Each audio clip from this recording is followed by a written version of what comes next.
तो पड़ोसी दुश्मन देश पाकिस्तान के साथ युद्ध जैसे हालात को देखते हुए चूरू में भी किसी भी आपात स्थिति से निपटने के लिए जिला प्रशासन ने अपनी तैयारियां पूरी कर ली हैं।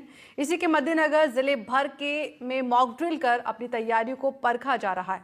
जिला कलेक्टर अभिषेक सुराणा ने भी एनडीटीवी से बात करते हुए कहा कि जिले में किसी भी आपात स्थिति से निपटने के लिए अधिकारियों को समुचित निर्देश दिए गए हैं। कलेक्टर अभिषेक सुराणा ने बात की हमारे संवाददाता से, देखिए।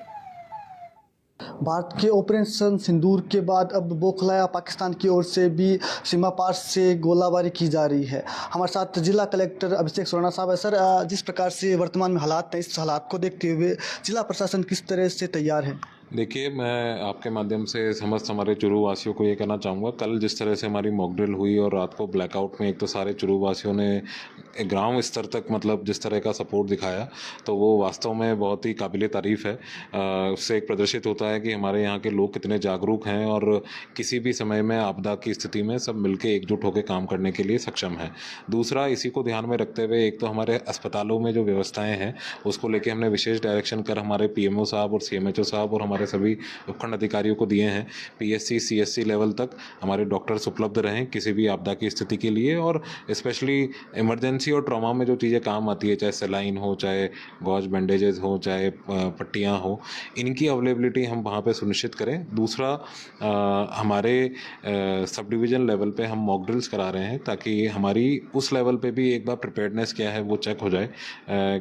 किसी तरह की आपदा की स्थिति में फायर ब्रिगेड का रिस्पांस टाइम, एम्बुलेंस का रिस्पांस टाइम क्या रहेगा, हॉस्पिटल तक मरीज कैसे जाएंगे, तो हताहत कैसे जाएंगे, उसकी भी हम लोग तैयारी करा रहे हैं। और हमने सभी विभागों को अपने दिशा निर्देश दे दिए हैं और उम्मीद है कि किसी भी तरह की स्थिति में हम निपटने में अच्छे से सक्षम होंगे। अस्पतालों के एक्स्ट्रा वार्ड बनाए गए हैं।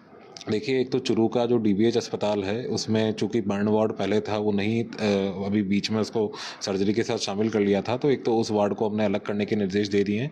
बाकी सभी जगह पे ऑलरेडी वार्ड्स हैं उन वार्डों में, और साथ ही हमारे जो ब्लड बैंक्स हैं उनमें ब्लड की अवेलेबिलिटी और ऑक्सीजन प्लांट जो पहले लगे थे 19 ऑक्सीजन प्लांट थे, उन 19 ऑक्सीजन प्लांट की ऑपरेशनलाइजेशन की एक्टिविटी को हम लोग करा रहे हैं।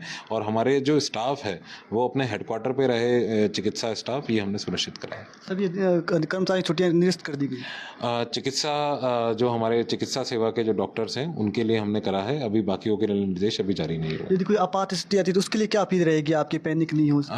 देखिए, किसी भी तरह की आपात स्थिति के लिए मैं समस्त चुरू वासियों से ये निवेदन करूंगा कि एक तो पैनिक ना करें, कुछ भी सूचना हो तो अपने नज़दीकी प्रशासनिक अधिकारी तक पहुंचाएं। पुलिस के माध्यम से पहुंचा सकते हैं, नगर निकाय के माध्यम से पहुंचा सकते हैं, प्रशासनिक अधिकारियों के माध्यम से पहुंचा सकते हैं। ये जिला कलेक्टर थे चूरू, जिनका कहना है कि प्रशासन पूरी तरीके से अलर्ट है किसी भी स्थिति से निपटने के लिए।